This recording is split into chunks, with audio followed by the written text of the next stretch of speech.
할렐루야. 이번 목세 이튿날 목사님이 큐티와 구속사 강의를 하시는데 그냥 지나가는 말씀이 있었습니다.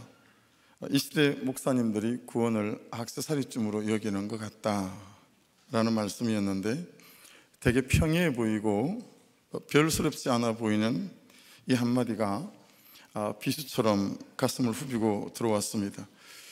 제가 그는 목사의 삶을 많이 살아왔기 때문이다 라고 생각합니다. 목요일 큐티를 하다가 이게 좀 분명해졌습니다. 23절인데요 요셉이 형들에게 이르매 그의 형들이 요셉의 옷 곧 그가 입은 채색 옷을 벗기고, 이 당시에 유목민들이 입던 겉옷은 무릎을 덮지 않는 짧은 길이었고요 팔꿈치를 덮지 않는 짧은 소매를 가진 겉옷이었다고 합니다. 그래야 양을 치고 일을 하기 시작할 때 편리했기 때문이겠죠. 하지만 요셉이 입은 채색 옷, 이 케토넷 파트라고 하는 파심이라고 하는 이 옷은 치마처럼 땅에 끌리는 그런 옷이었고요 소매는 손가락까지 다 덮고도 남을 만큼 긴 소매를 가지고 있었습니다. 당연히 일을 하는 사람의 옷이 아니죠. 일을 부리는 사람의 옷이고 누리는 사람의 옷이고 가진 사람의 옷이었습니다. 관리자의 옷이기도 했고 왕이나 귀족들이 입던 옷이기도 했습니다. 여러분, 우리가 이런 옷을 부러워하지 않습니까? 우리가 입고 싶어하는 옷도 이런 옷이고요 노머니, 노스펙, 온리 지스라고 외치지만 사실은 우리가 여전히 가질 수만 있다면 가지고 싶어하는 옷이고 입고 싶어하는 옷이 이 채색 옷 아니겠습니까? 요셉의 형들은 요셉을 보자마자 이 채색 옷부터 벗깁니다. 이 벗기고 파샤토라고 하는 단어는 뜻이 급섭하다, 침입하다 이런 뜻을 가졌기에 형들은 뼈아듯이 요셉의 채색 옷을 벗겼다라고 하는 것을 알 수 있습니다. 큐티 목회를 시작하지 않았다면 지금도 저는, 아니 영원히서는 요셉이 입었던 이 채색 옷을 내가 빼앗아 입고 있는 사람일지도 모르겠습니다. 구원 때문이라고 말하면서 사실은 목회적 성공이라고 하는 채색 옷, 사람들로부터 인정받는 목사라는 채색 옷, 숫자적 성장이라는 채색 옷, 그것이 저의 추구였고 의미였고 그것에 제 인생을 갈아 넣었던 것 같습니다. 28절 말씀을 보십시오. 그때 미디안 사람 상인들이 지나가고 있는지라 형들이 요셉을 구덩이에서 끌어올리고 은 20에 그를 이스마엘 사람들에게 팔매 그 상인들이 요셉을 데리고 애굽으로 갔더라.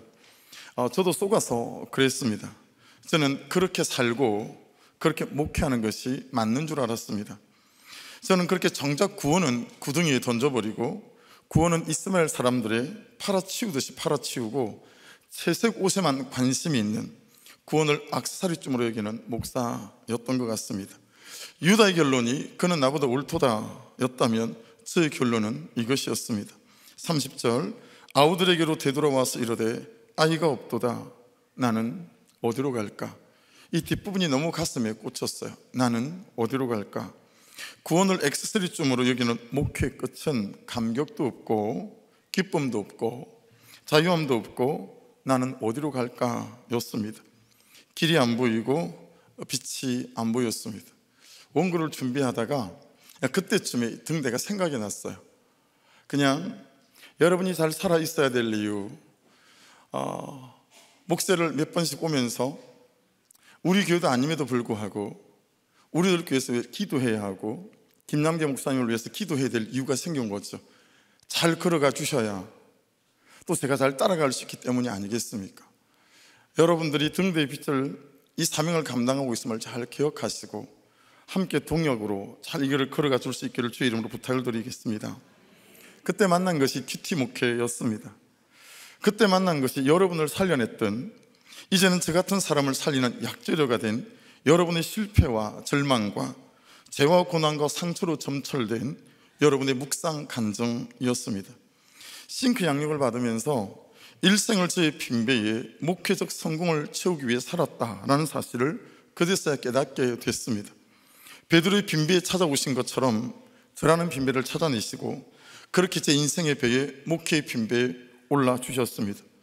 불순종의 길바닥에서 돌을 베개 삼아 누워 잘 수밖에 없는 저를 내게 허락하신 것을 다 이루기까지 너를 떠나지 않을 것이라 약속해 주신 것도 그때였습니다.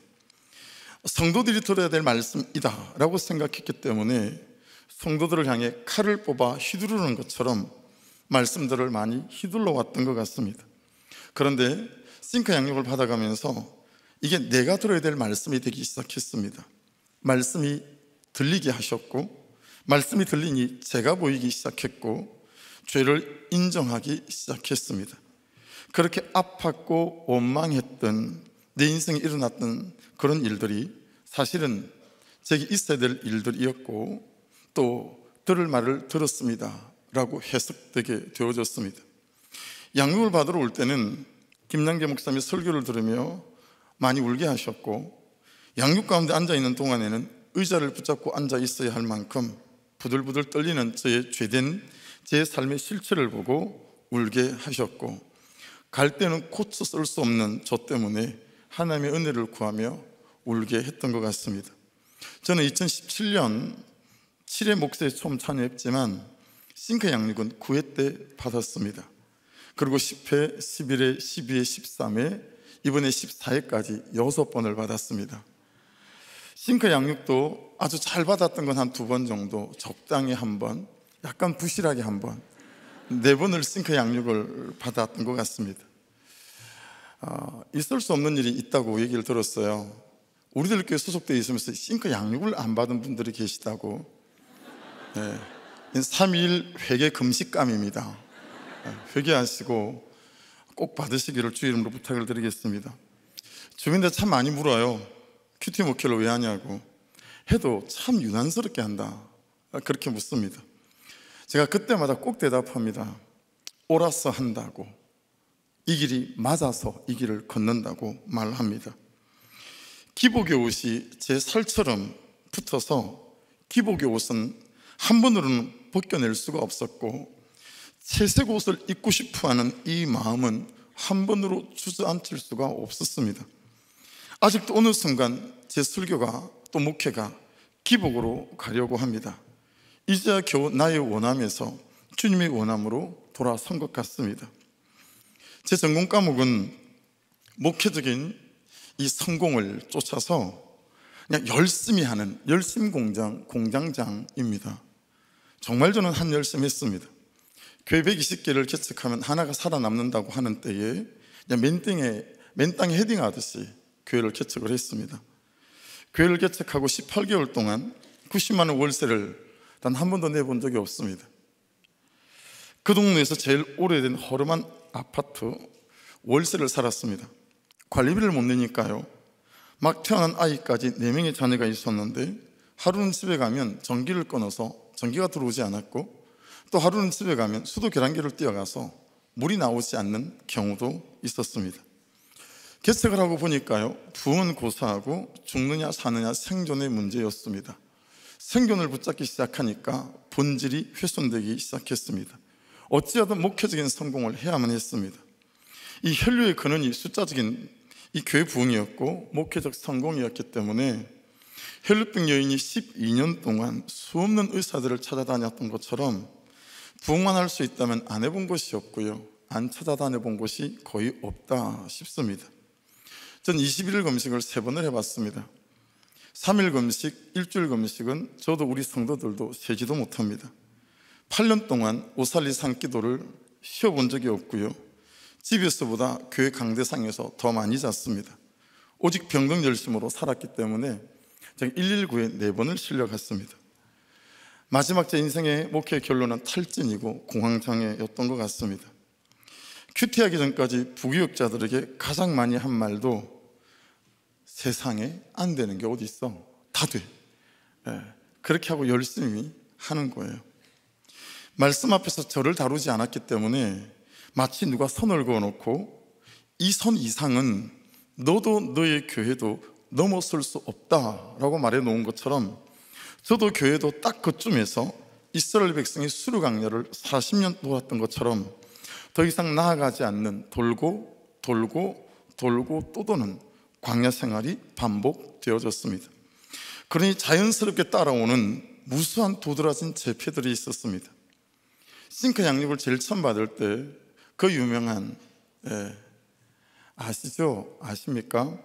그 평원지기 분을 통해서 완고함의 제패를 제일 처음 받아들었습니다. 제가 그렇게 완고한 사람인지 처음 그날 알았습니다. 저를 가장 괴롭힌 제패는 평판 중독 제패였습니다. 평판 중독은 인정 중독하고는 좀 차원이 달라요. 목회적으로 성공을 해야 하니까요, 성도들을 속여야 하는 거예요. 좋은 목사, 괜찮은 목사로 좋은 평판을 얻어야 했습니다. 속이고 가면을 쓰고 위선스럽고 그 대표적인 예가 사례비를 받지 않는 거였습니다. 돈에 욕심이 없는 목사로 포장하고 싶었고 꽤나 헌신적인 목사로 포장하고 싶었습니다. 그렇게 마누라랑 자식을 쫄쫄 굶어가면서 얼마나 고생을 시켰는지 모릅니다. 정말 나쁜 사람이었습니다. 하나님도 속이고 사람도 속이고 나 자신도 나 자신에게 속아서 사는 악한 자였습니다. 그런데요, 부끄러운 줄도 모르고 큐티 목회를 하기 전까지는 이런 제패를 무용장처럼 싸돌아다니면서 하고 다녔어요. 나는 사례비도 안 받는다, 뭐 이런 거 있잖아요. 계속 2년이 되니까 얼마 정도는 집에 갈 수 있게 됐어요. 그런데 여러분, 그때 제가 뭘 했는지 아십니까? 500명쯤 모여도 결코 단독 선교사들을 잘 파송하지 않는다고 하는데 우리 교회에서 단독 선교사님을 팔레스타인에 파송했습니다. 그리고 매월 교회 월세만큼이나 보내게 됐습니다. 미셔널 처치, 선교적 교회 흉내 내기 시작한 겁니다. 그래서 싱크 양육을 받으면서 발견된 제 세 번째 제패가 흉내 목회, 흉내 신앙이었습니다. 그 다음에는 사역에 진심은 있으나 영혼에는 진심이 없는 목사, 그 다음에는 말씀을 휘두르기만 하고 성도들의 삶을 받아내지는 못하는 목사. 그럴 때마다 제가 싱크 양육 완고함의 제패가 발견된 그 주일부터 아주 도드라진 큐티하다가 나오는 제패가 있으면 목에 이 제패를 차고 설교를 하기 시작했습니다.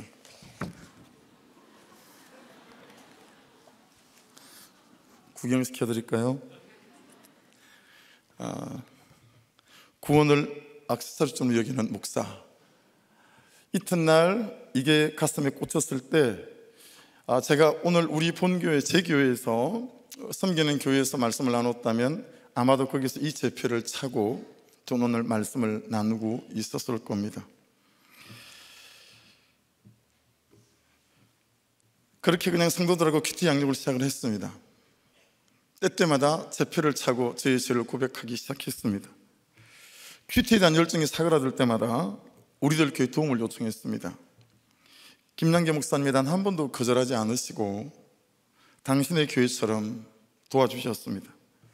저희 교회는 많은 평원직인님들이 오셔서 묵상 간증을 나눠주셨고요, 그리고 청년들도 여러분들이 오셨고 중고등부 학생들도 몇 분이 와서 묵상 간증을 나눠주기도 했습니다. 이 큐티에 대한 에너지가 사그라들 때마다 그런 식으로 계속 불을 붙여야 했습니다. 그리고 시작한 게 21일간 하는 새벽 큐티 학교였습니다. 큐티는 순서대로 하는 거예요. 본문을 읽고 본문 예수를 읽고 여러분들의 묵상 간증을 읽고 그런 다음에 교회 모든 등을 소동합니다. 그리고 장의자에 테이블을 만들어서 탈부착하게 만들었어요. 개인별로 교회에서 스탠드를 다 샀습니다. 소동을 하고 난 다음에는 스탠드를 켜고 25분간 개인 묵상을 시작하는 겁니다. 그리고 25분이 지나면 각자의 적용점을 잡고 통성으로 합심으로 부르짖어 기도하기 시작했습니다. 그 다음에 시작한 건 그렇게 큐티에 정착이 되기 시작했는데 그 에너지가 너무 아까운 거예요. 그래서 1:1 큐티 짝꿍을 만들었습니다. 그래서 매일 큐티 짝꿍끼리 그날 큐티를 나누는 거예요. 주일만 되면 저녁 9시 제가 해야 되는 일은 다음 주 일주일 동안 큐티 짝꿍을 서로 파트너를 바꾸어서 단톡방에 올리는 것입니다. 그럼 한 주 동안 그렇게 정해진 큐티 짝꿍과 큐티를 하고 단톡방에다 올리기 시작했습니다. 저희 교회도 우리들 교회처럼 매주일 설교하기 직전에 3분씩 묵상 간증을 나누고 있습니다. 가장 큰 은혜를 누리고 있는 것은 가만가만 훈련입니다. 일부 예배 때 저희 교회 거니까 이거 따라하지 말라고 제가 말씀을 드렸더니 담임 목사님이 큐티 목회 가져갔으니까 쌤쌤이다. 여러분, 큐티 하면서 가장 어려운 건 여러분은 어떠세요? 우리 성도들은 적용하는 거였습니다. 적용점을 잡고 말씀이 말씀하시는 대로 순종하는 적용을 하고 그 적용에 순종하기 위해 몸부림치는 삶, 이게 참 어려웠습니다. 계속 기도하고 큐티를 따라가려고 애를 쓰니까 하나님이 지혜를 주셨어요. 그래서 여러분들이 하고 있는 것처럼 너무 많이 노스펙, 온리 지저스처럼 좋은 슬로건이 하나 만들어졌어요. 그게 뭐냐면 가만 오늘 말씀이 뭐라고 그러셨지? 이거였습니다. 하루 10번씩 이걸 연습을 하는 거예요. 갑자기 남편이 열받게 할 때 가만 오늘 말씀이 뭐라고 하셨지? 이거 하는 거예요. 갑자기 되도 않게 딸이 짜증을 부릴 때 가만 오늘 말씀이 뭐라고 그러셨지? 이거 하는 거죠. 10번씩을 하고 이것도 단톡방을 따로 만들었어요. 우리 청년 김원영이라고 하는 청년 자매가 목사님 이러지 말고 이걸 제목을 붙이는 게 좋겠어요. 그래서 이게 가만 훈련이 됐습니다. 저희 교회는 가만 훈련 단톡방이 따로 있습니다. 그래서 새벽에 큐티를 마치고 나면 그것들을 올려주기 시작합니다. 그 가만 너무 많지만 2개만 여러분에게 소개를 시켜드리려고 합니다. 5월 11일 날 정선미 집사님 가만 훈련인데요, 본문이 창세기 33장 1절에서 17절이었습니다. 어제 가만 훈련은 반드시 오늘 가만을 할 때 어제 가만을 잘 했는지, 절반만 했는지, 불순종했는지 그걸 적고 그 다음에 오늘 가만 훈련을 올리게 되어 있습니다. 어제 가만 훈련은 가정일이 수월한 나 때문에 마음이 상해 있는 남편에게 기도 후 낮아진 마음으로 대화를 시도해 보는 것이었는데, 기도 후 낮아진 마음으로 대화를 시도해 봤는데 묻는 말 위에는 대답을 하지 않아서 마음이 더 어려웠습니다. 그리고 오늘 가만을 하는 거예요. 가만 오늘 말씀이 뭐였더라? 3절 그들 앞에서 나아가되 몸을 7번 땅에 굽히며 야곱은 죽음에 이르는 겸손으로 그에게 7번 절하고 용서를 구했는데 나는 겨우 한 번 시도해보고 마음이 어렵다고 했구나. 오늘도 내일도 남편의 마음이 풀릴 때까지 용서를 구하고 사과하겠습니다. 이게 집사님의 가만 훈련이에요. 5월 19일 송병건 장로님 가만 훈련인데요, 이분은 우리 교회 오신 지 2달 채 되지 않아요. 육사 출신이기도 하시고 좋은 회사의 부사장님이기도 하시고 주변의 큰 교회는 다 다녀보시고 그리고 저희 교회 예배를 드려보시고 큐티하는 모습에 저희 교회로 오신 것 같아요. 오시자마자 새벽 큐티에 동참하셨고 이 가만 훈련을 함께 하시고 계세요. 가만 오늘 말씀이 뭐라고 하셨지? 35절 그의 아버지가 그를 위하여 울었더라. 아버지 야곱의 회개의 눈물, 이 눈물을 보시고 하나님이 들으시고 요셉을 살피신 것 아닐까? 실천하기, 강입자 치료기, 뭔지는 모르겠지만 꽤 비싼 돈을 주고 강입자 치료기를 구입했는데 임대했다고 아내를 속였다. 퇴근해서 아내에게 용서를 구하겠습니다. 이거 저하고 장님만 보는 게 아니에요. 다 보는 거예요. 살아계신가 모르겠어요. 내 아들이 며느라이를 속일까 두렵다. 자기의 속임과 자녀들의 속임으로 연결이 되신 거예요. 이 큰 주에 하나님 앞에 회개 기도하기, 이렇게 적용점과 실천점을 올린 것입니다. 여러분, 이렇게 여러분들의 기도와 또 담임 목사님의 수고와 그런 섬김으로 우리 소망의 공동체에도 여러분이 일어나기 시작한 일들이 동일하게 일어나기 시작했습니다. 작년 2021년 8월 6일 날 금요일 오전에 저희 교회에서 파송한 미얀마 선교사님 가정으로부터 온 카톡 내용입니다. 목사님, 미얀마에는 코로나가 창궐하고 있습니다. 미얀마 군부 정권은 더 이상 코로나 환자들을 케어할 수가 없는 지경에 이르렀습니다. 대부분의 선교사님들이 한국으로 돌아갔습니다. 코로나로 들어누워 계신 분도 계시고 소천하신 분들도 계시고 지난주에는 정바울 선교사님도 돌아가시고 미얀마는 앞으로 2주 안에 인구의 절반이 코로나에 걸릴 거라는 뉴스는 연일 방송에 나오고 심지어 퍼펙트 스톰이라고 해서 온 나라를 썰어버리는 초강력 태풍처럼 코로나가 미얀마를 썰어버릴 것이라는 뉴스도 나오고 마침 8월 8일 주일이 항쟁 기념일이어서 내전이 발발할 것이라는 소문이 미얀마 전체에 또 돌고 있습니다. 코로나는 아닌 것 같지만 아내하고 첫째 시연이가 어제부터 근육통으로 힘들어하고 가벼운 코로나 증상도 보이고 있고요. 이쯤 카톡을 주고받다가요, 번뜩 무슨 생각이 들었냐면, 결국에는 나에게 한국으로 들어와야 할지 그대로 있어야 할지 내 결정을 물으려고 카톡을 했구나 라는 생각이 번뜩 들었어요. 왜냐하면 이때 미얀마 상황이 너무 심각해서요, 선교지 베이스 캠프에서 같이 사역하던 5가정과 함께 10시간을 달려서 공항 가장 가까운 양곤까지 와 있었거든요. 여참은 공항에서 한국행 비행기를 타고 돌아올 판이었습니다. 순간 가만 오늘 말씀이 뭐였지? 막 당황스러워서 생각이 나질 않는 거예요. 그래서 노트북을, 한 손으로는 전화기를 들고 있고 한 손 노트북을 막 가져와서 그날 새벽에 나온 큐티를 찾기 시작했습니다. 2021년 8월 6일 큐티인 토요일 큐티 본문은 사도행전 14장 1절에서 8절입니다. 그날 새벽에 나눈 제 큐티 제목은 이러했습니다. 이런저런 반대를 일상으로 여기게 하시는 성령의 권능. 본문을 다시 보는데 유독 3절 말씀이 눈에 콕 박혔습니다. 같이 한번 읽어보시겠어요? 그러나 순종하지 아니하는 유대인들이 이방인들의 마음을 선동하여 형제들에게 악감을 품게 하거늘 두 사도가 오래 있어.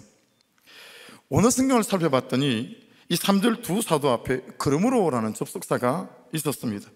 여러분, 이게 문법적으로 맞지 않잖아요. 반대가 이러이러하니, 현실이 이러이러하니, 그러므로 두 사도가 떠났다 이래야 되지 않겠어요? 그런데 말씀은 반대가 이러이러하니, 현실은 이러이러하지만 그러므로 두 사도가 오래 있어 라는 큐티인 거예요. 우리는 반대를 받으면, 핍박을 받으면, 미움을 받으면, 우리는 싸우고 다투면 떠나라는 사인인가 보다, 갈라서라는 사인인가 보다, 그냥 그만 포기하라는 사인인가 보다, 우리는 그렇게 생각하잖아요. 말씀 없는 우리는 그렇게 해석을 하고 그렇게 반응을 하잖아요. 말씀이 아니라 감정이 주인이고 현실이 주인이고 상황이 주인일 때가 너무 많으니까요. 하지만 말씀이 주인이 되고 성령이 주인이 되면 이런저런 반대를 일상으로 여기게 하시는 성령의 권능이 우리에게 있으면 해석이 달라지잖아요. 해석이 달라지면 반응도 달라지지 않겠습니까? 들어야 할 말을 들었습니다가 되고, 있어야 할 일이 있었습니다가 되고, 그는 나보다 옳도다가 되지 않습니까? 제 인생도 그러하고 우리 성도들의 인생도 그러하고요, 들을 말을 들었습니다. 이 말은 얼마나 막 큰 능력이 있는 말인지 모르겠어요. 그래서 제가 목사의 패널 토익 때도 정말 제 진심이었어요. 전도사님이 같이 왔는데, 목사님 혹시 그 말 주치석에서 시켰어요? 그렇게 하더라고요. 제가 뭐라고 그랬냐면, 들을 말을 들었습니다는 노벨상을 주셔야 된다고 그랬어요. 네, 김양재 목사님한테. 우리 교회에 얼마나 큰 영향력이 있는지 몰라요. 여러분, 하필이면 이날 큐티 말씀이 이런 말씀이라, 그러므로 오래 있으라는 말씀이라 선교사님에게 뭐 말을 할 수가 없었습니다. 하지만 카톡창에 일이 적기 시작했습니다. 선교사님이라 김 사장 이렇게 부르거든요. 김 사장, 무조건 일단 비행기 타. 이 말이 내 목구멍에 걸려있다. 왜냐하면 제가 너무 아끼는 동생이에요. 목사님도 사모님도 둘 다. 하지만 오늘 큐티 말씀은 이렇답니다. 그리고 큐티 내용을 보냈어요. 제게는 정말 어려운 결정이었습니다. 지금 이 상황에서는 김 사장과 나누기가 참으로 쉽지 않은 말씀이다. 하지만 오늘 말씀이 뭐라 하시는지 우리 말씀을 보자.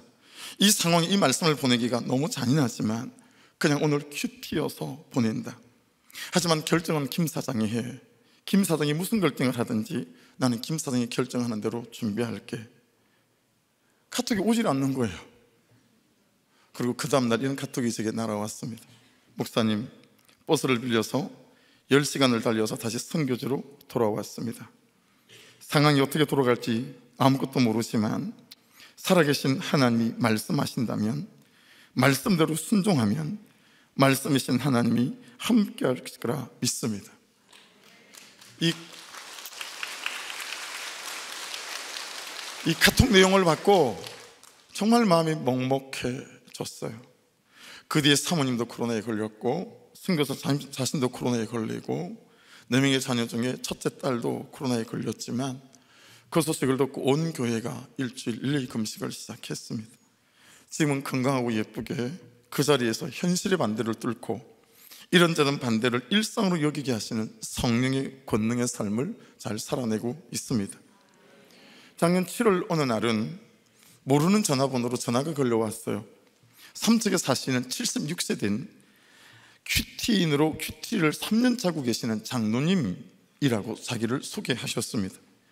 6월에 삼척이니까요, 집 앞에 파주에 산 가정이 놀러 왔는데 이혼 확정일자를 앞두고 아이들과 마지막 가족 여행을 왔다는 거예요.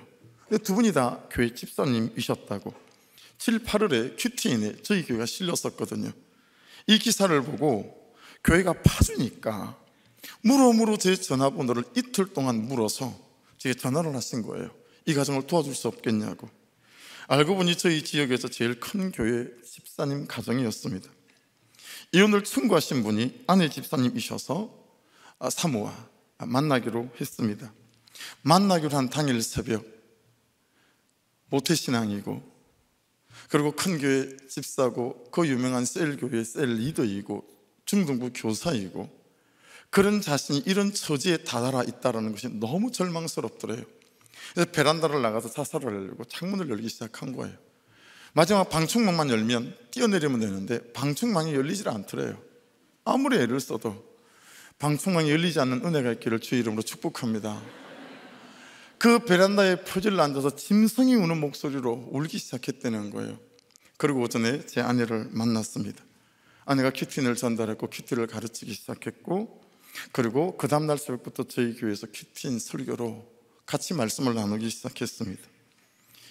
오래 걸리지 않던데요, 2주 만에 이혼 취소를 하고 그리고 3개월이 지날 쯤 여러분들이 하시는 그대로 남편에게 무릎을 꿇고 나의 구원을 위해 당신을 수고하게 해서 미안하다고 용서를 구했습니다.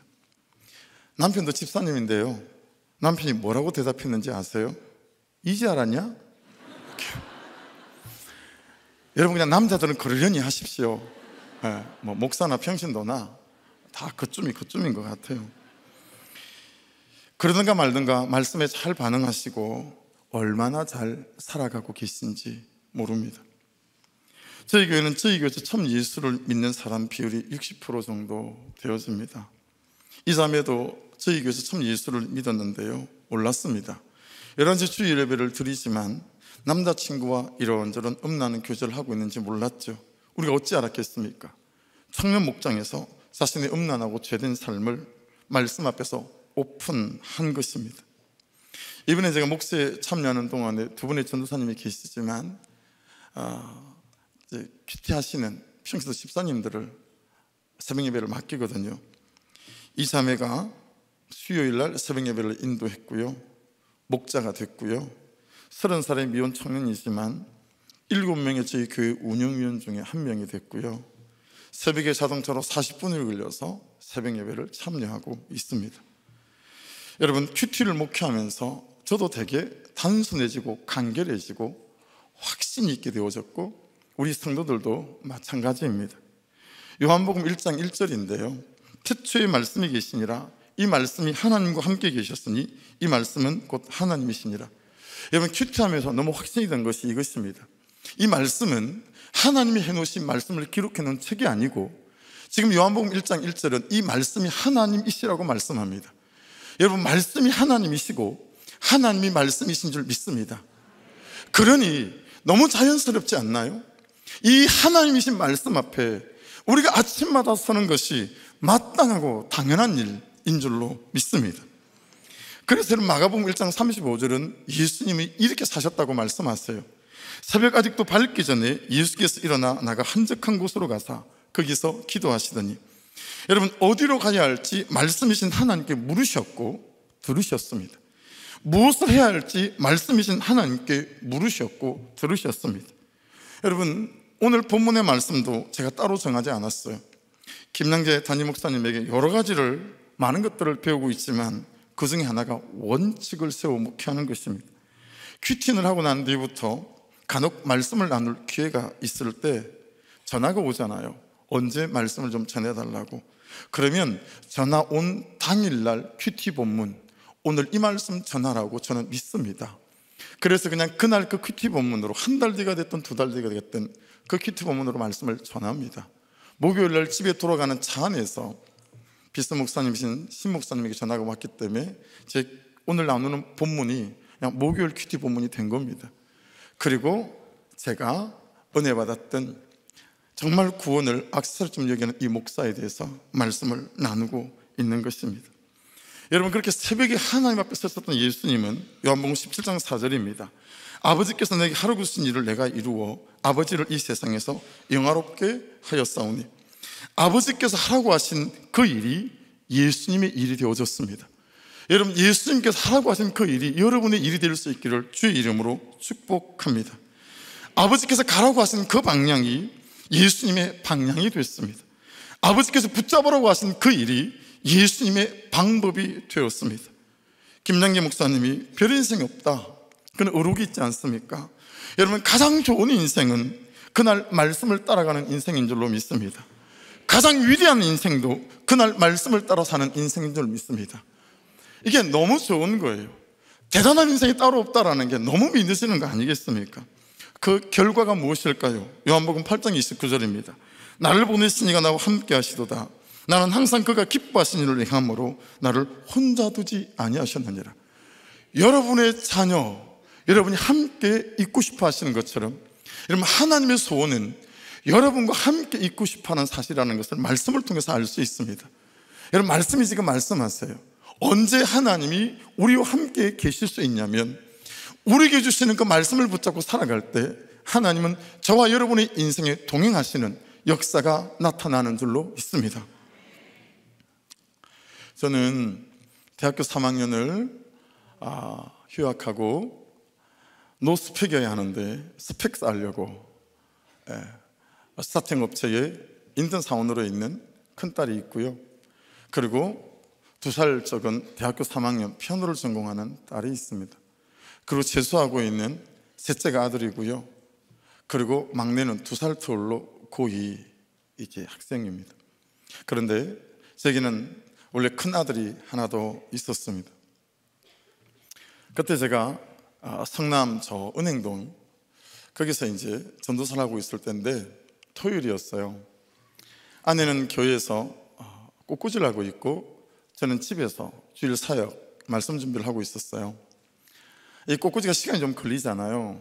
그러니까 아들이 4살짜리니까 자꾸 치근대니까 아들, 엄마 금방 끝나니까 끝나고 나면 같이 과자 사 먹자, 그리고 1,000원짜리 하나를 쥐어준 거예요.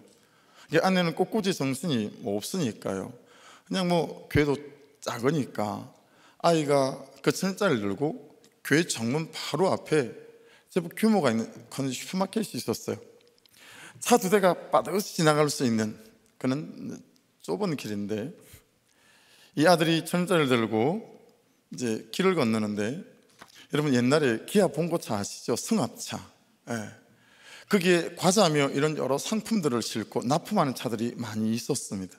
25살 먹은 청년이 막 과자를 납품하고 운전석에 앉아서 영수증도 정리하고 돈도 정리하고 하다가 출발을 하면서 이 아이가 조그마니까 봉고차 앞을 지나가고 있는 아이를 보지 못한 거예요. 그래서 그만 이 승합차 앞바퀴 뒷바퀴가 아이 배를 타고 넘었어요. 연락을 받고 2시 30분에 병원에 갔는데 이미 뇌사 상태였고 7시 반에 아들이 사망을 했습니다. 병이 있어서 1년, 2년 시간이 있을 때는 힘들고 고통스럽지만 서로가 준비되어지는 것 같아요. 그런데 급작스럽게 교통사고로 이렇게 죽고 하면 장례식을 치르고 난 뒤가 훨씬 힘들더라고요. 기억과 추억이 있으니까요. 집에 가면 걔가 쓰던 치약 하나, 칫솔 하나, 걔가 쓰던 슬리퍼 하나가 그냥 견딜 수가 없는 거예요.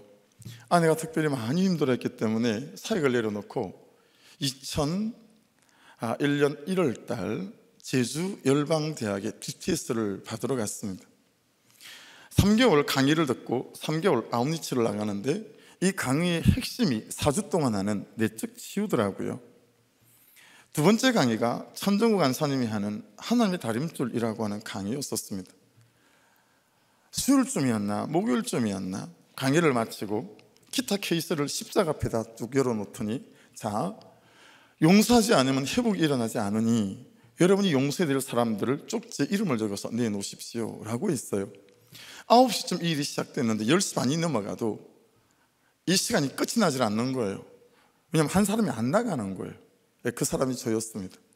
왜냐하면 제가 용서하는 것은 사람이 아니고 하나님이셔서 적을 수가 없었어요. 성령의 감동이 있었는지 간사님이 여러분 하나님이라도 용서하셔야 합니다 그러시더라고요. 용서한 건 아니고 그냥 제가 안 쓰면 지체들이 잠을 잘 수 없을 것 같아서 그냥 어거지로 하나님이라고 쓰고 그 쪽지를 놓고 나갔어요. 그 다음 주에는 하와이 코나에 있는 열방대학에서 해리스 킴이라고 하는 여자 선교사님이 오셔서 또 강의를 진행하는데 또 핵심 주제가 또 용서인 거예요. 하루는 너무 힘이 들어서 식사를 포기하고 점심시간에 그냥 칠판 앞에 이 머리가 벽에 닿을 만큼 딱 붙어 앉아서 기도로 하나님과 싸우기 시작했어요. 시간이 얼마 지나지 않은 것 같은데 딸그락 소리가 나서 돌아보니까 점심시간이 다 끝이 난 거예요. 그래서 그냥 강의를 포기하고 제주열방대학 소나무 숲을 그냥 호주머니에 손 푹 닦아놓고 걷기 시작했어요. 그렇게 소나무 숲을 걷고 있는데 제 마음 안에 하나님께서 잔잔하게 뭐라고 말씀하시냐면, 기훈아 힘드니? 그러시는 거예요. 여러분 되게 아프고 힘든데 너무 부드럽고 따뜻하게 말하면 또 화가 나는 거 아시죠? 정말 화가 나더라고요. 그래서 하늘을 쳐다보고 삿대질을 하면서 막 하나님한테 막 해대기 시작했어요. 당신 같으면 힘들지 않겠냐고, 당신이 내 마음을 아냐고 막 쏘아붙이고 있는데 하나님이 제게 뭐라고 마음에 감동을 주시면서 말씀하시냐면, 기훈아 그래도 너는 네 손으로 네 아들 죽이진 않았잖니? 내 손으로 내 아들 죽인 내 마음 너 아니? 라고 제게 말씀을 걸어오셨어요. 여러분, 전 아들 잃은 아버지였기 때문에 아들 잃은 아버지의 마음이 그냥 와닿기 시작했어요. 여러분 응급실에서 있잖아요, 제 손마디를 한마디씩 칼로 잘라가며 제가 죽고 제 아들이 살아날 수 있다면 저는 그렇게 죽어갔을 거라고 그렇게 생각해요. 이게 부모의 마음 아니겠어요?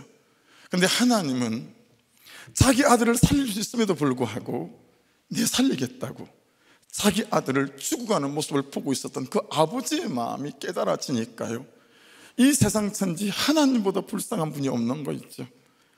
감히 제가 하나님을 껴안고 그분의 등을 쓰다듬으며 제가 이렇게 말했습니다.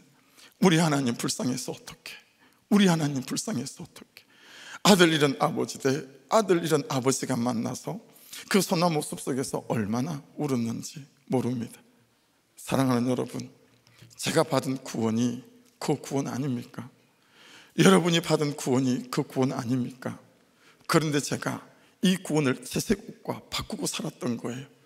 여러분은 이 구원을 돈과 부자와 성공과 출세와 바꾸고 살아가고 계시진 않습니까? 같이 기도하고 싶습니다. 우리의 삶이 어찌 살아왔든 나의 구원을 주시기 위해서 당신의 아들을 당신의 손으로 살릴 수 있음에도 불구하고 그 죽어가는 모습을 보며 여러분의 구원을 이루시고 저의 구원을 이루어오신 그 하나님 앞에 같이 기도하고 싶습니다. 하나님, 지금까지의 나의 삶은 그리 살아왔는지 모르지만 이제 저의 구원을 채색옷과 바꾸지 않겠습니다. 저의 구원을 절대로 다른 것과 바꾸지 않겠습니다. 그런 고백으로 제가 이 간증을 나눌 때마다 항상 무릎을 꿇고 기도합니다. 여러분, 저는 정말 싹구 목사였습니다. 저는 목회적인 성공을 위해서 정말 이 구원을 액세서리보다도 못하게 여겼던 그런 사람입니다. 이 시간 함께 기도하실 때 저는 무릎을 꿇었습니다. 여러분도 무릎을 꿇어도 좋고 손을 들어도 좋고 일어나서 기도하셔도 좋을 것 같습니다. 하나님, 제가 구원과 부자를 바꾸고 구원과 출세를 바꾸고 구원과 안정감을 바꾸며 나의 구원을 위하여 당신의 아들을 죽이신 이 놀라운 구원임에도 불구하고 하나님, 하나님, 채색옷과 바꾸고 살았던 이 삶을 주님 앞에 고백합니다. 이 시간 은혜를 부어주셔서 이 채색옷과 바꾸는 이 삶이 끝이 나게 도와주셔서 구원받은 자의 합당한 삶으로 구원의 노래를 부르며 살아갈 수 있도록 하나님 은혜를 부어주시옵소서. 우리 주여 한번 통성으로 부르짖고 한 목소리 같이 기도드리겠습니다. 주여! 이 찬양을 함께 드리실 때에 참으로 구원을 구덩이에 집어던지고 구원을 팔아제끼고 채색 옷을 입기 원했던 나의 마음이 오직 하나님께로 말씀으로 달려가기 원하는 그 뜨거운 결단과 중심으로 이 찬양 함께 올려드리며 주님 앞에 나가고 싶습니다.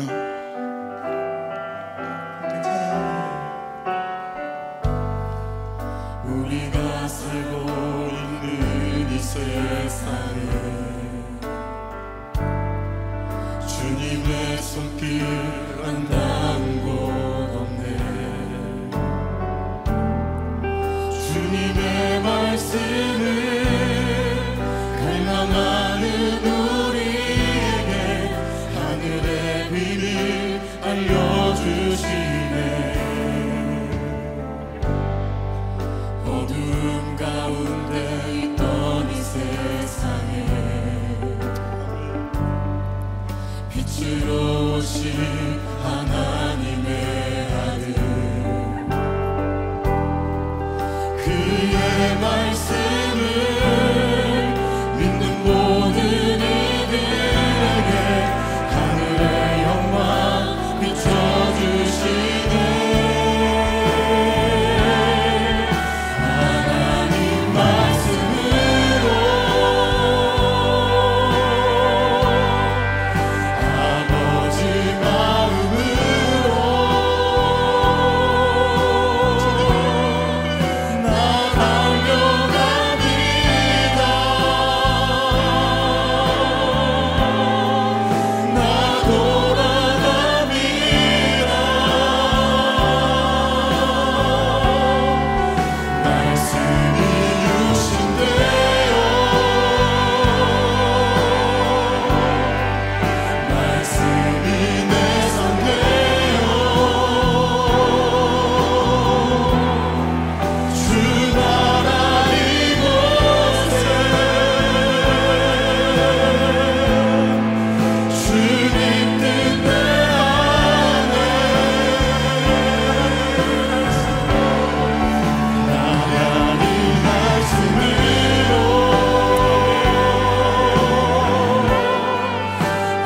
아버지 마음으로 나 달려갑니다.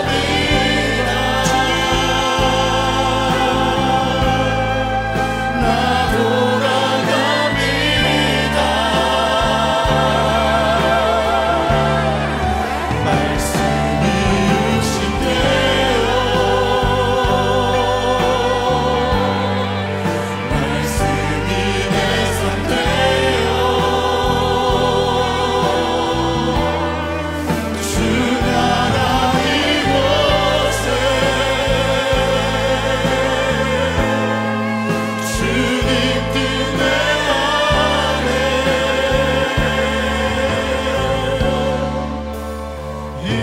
이루소서. 하나님 아버지 감사합니다. 우리가 하나님 말씀 앞으로 달려가기를 원합니다. 더 이상 채색 옷의 노래를 부르기를 거치고 구원의 노래를 부르는 인생들이 될 수 있도록 아버지 은혜를 허락하여 주시기를 원합니다. 말씀하시면 가게 하시고 말씀하시면 서게 하시고 말씀하시면 내려놓게 하시고 오직 당신의 말씀이 우리의 삶의 나침판이 되며 우리의 삶의 방법이 되게 도와 주옵소서. 아버지, 더 이상 이 구원을 구덩이에 던지지 않으며 더 이상 이 구원을 아버지 세상의 성공과 돈에 팔아제끼지 아니하며 이 구원을 붙들고 살아가는 우리의 모든 결단과 이 간구와 기도를 받아 주시옵소서. 주의 그 선하시고 크시고 놀라우신 은혜가 오늘 구원을 붙잡는 모든 한 사람 한 사람 가운데 주의 선하심으로 함께하여 주실 줄 믿습니다. 감사와 찬양을 올려드리며 우리 구주 예수 그리스도의 이름으로 기도드렸습니다. 아멘.